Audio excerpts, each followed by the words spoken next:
I never thought a simple game could turn into a nightmare. It all started last Friday evening when my friend Chris suggested we play hide and seek. I laughed at first. Chris, a 28-year-old guy, had a sense of humor that teetered between charming and unnerving, but there was something in his eyes that made me pause. Something serious, almost daring. "Just one game," he said, like we did as kids. "No phones, no distractions." Our neighborhood was quiet that night. Streetlights flickered intermittently, casting fractured shadows across the sidewalks. I agreed, thinking it would be harmless fun, a way to escape the monotony of a long week. Chris's house was the perfect place, a 2-story brick home, mostly empty since his parents were away for the weekend. Everything smelled faintly of dust and old wood, the kind of smell that makes your skin crawl if you notice it for too long. "Okay, you hide first," Chris said, his voice unnervingly calm. "I'll count to 100.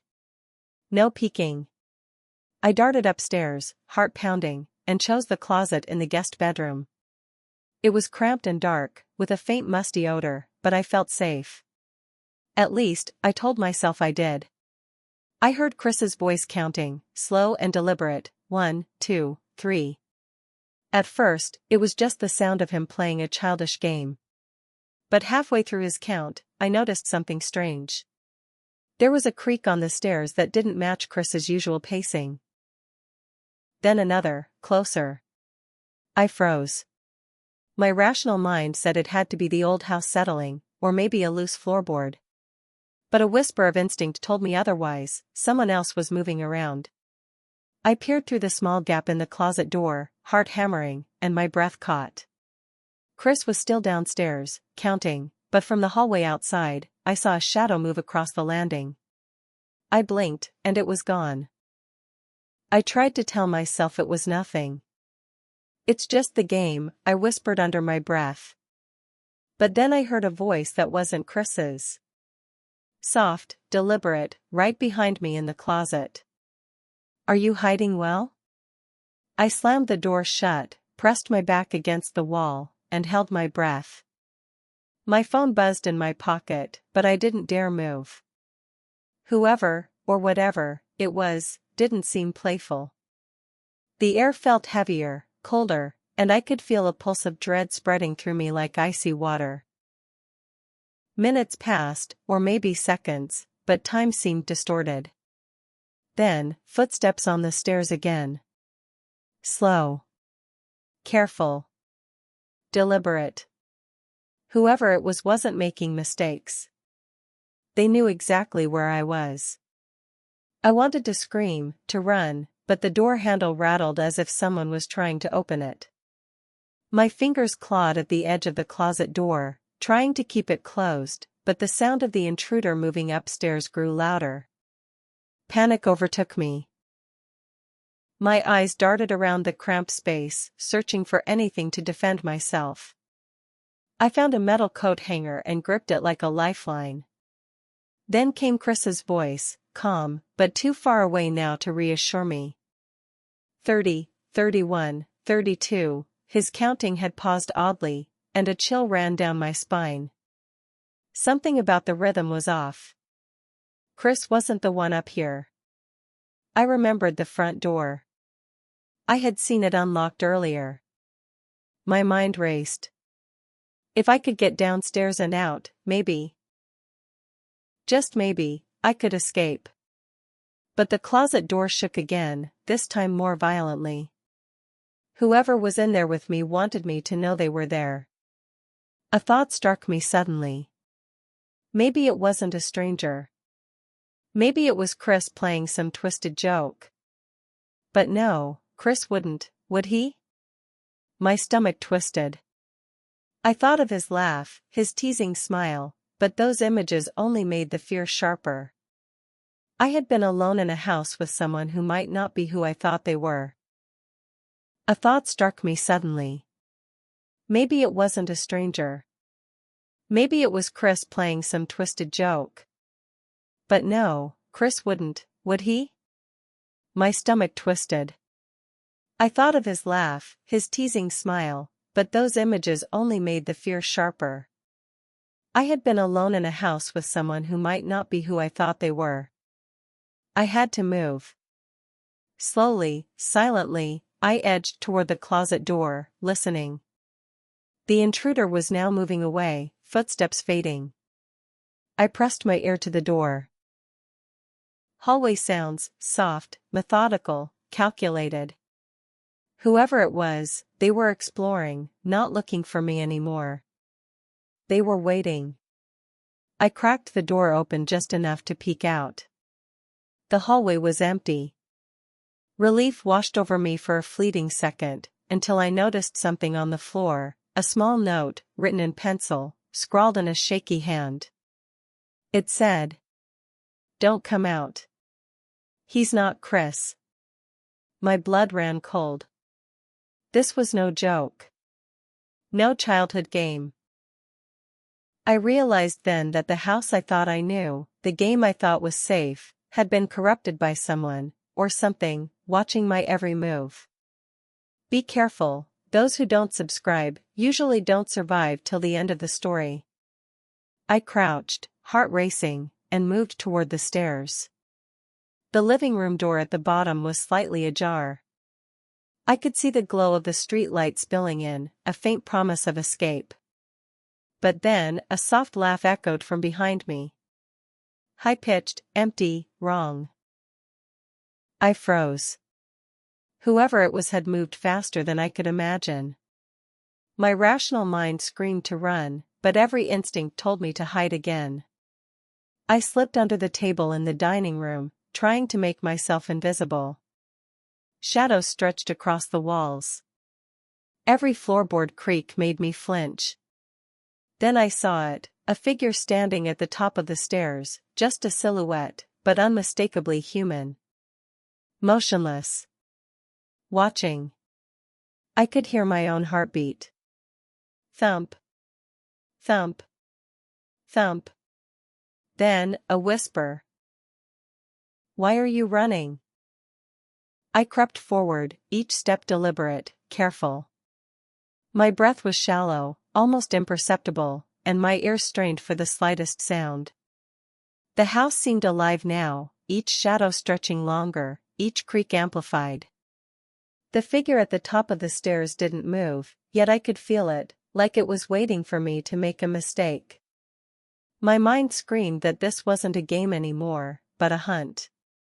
The coat hanger in my hand felt like a lifeline, but I knew it was useless against whoever, or whatever, was upstairs.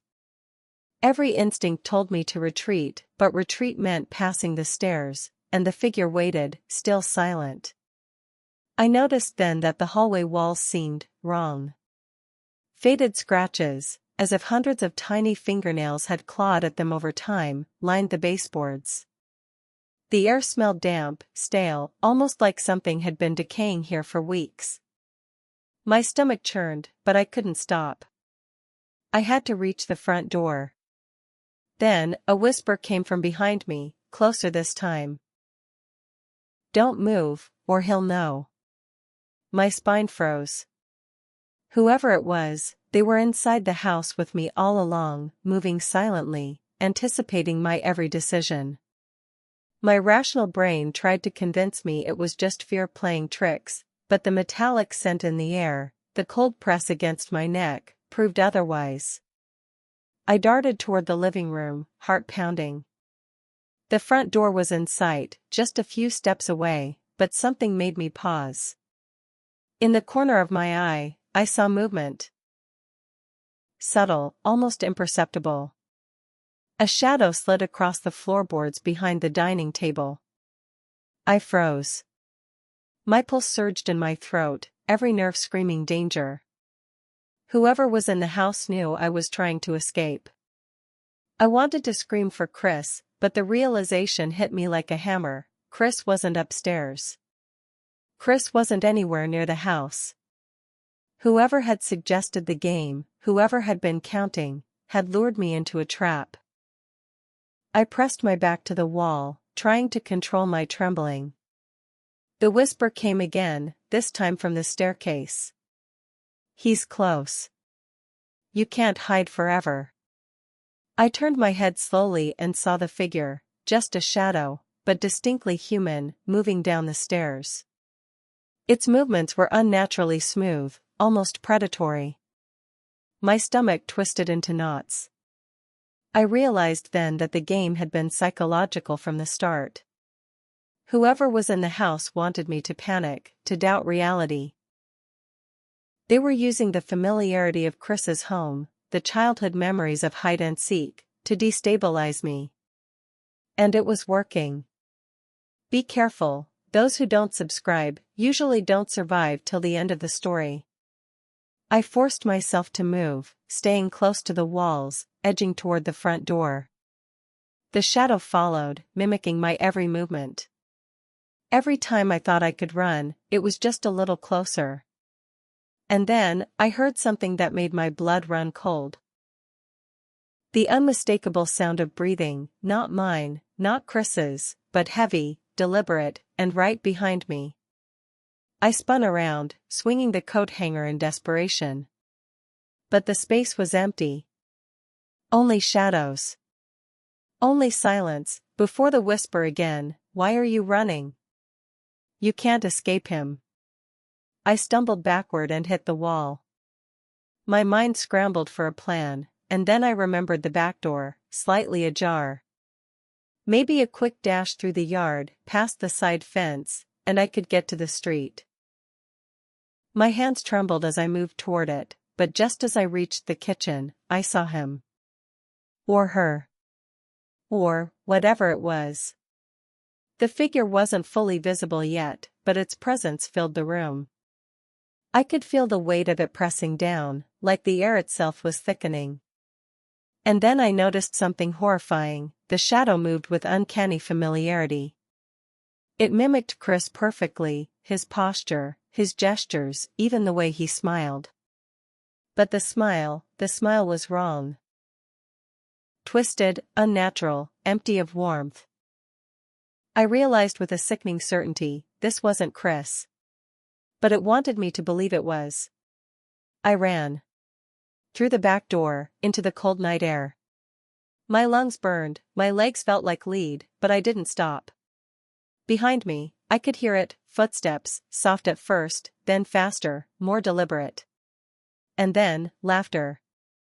Not Chris's laughter, not human laughter, but something hollow, echoing, stalking me through the yard. I burst onto the street, gasping for breath, and finally felt a moment of safety under the flickering streetlight. I dared to look back. Nothing. Just the house, quiet now, normal, innocent. But I knew the truth. Someone, or something, was inside. Still waiting. Still watching.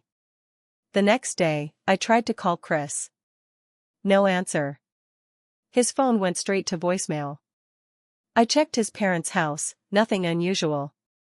But the memory of the game, the whispers, the shadow mimicking him, it didn't leave me. And then I found it, the note slipped under my door. He likes games. Will you play again? I've tried to ignore it, to convince myself it was a cruel prank. But the truth is, I can feel it sometimes, when the house is quiet, when the shadows stretch across the walls, when I think no one is there. A presence. Watching. Waiting. And I know, deep down, that it's not done. Only subscribers hear the darkest endings. Will you join them? Since that night, I've learned a harsh truth. Familiar places aren't always safe. Friends aren't always who they seem. And a simple game, a nostalgic joke, can become a calculated trap if the wrong person, or mind, is involved. I've started noticing things I didn't before, creaks in the floor, fleeting shadows at the corner of my eye, the faint smell of something metallic in my apartment. I never play games at night anymore. Never go to empty houses alone. And never, ever assume that laughter in a familiar voice means safety. Have you ever experienced something like this? Felt watched in a place you called home? Tell me in the comments, or suggest the next legend you want me to tell. Which horror theme should I cover next week? Ghost stories, witches, or real audience confessions? There are stories only subscribers hear first. Join now to unlock forbidden tales, and remember, some games aren't meant to be played.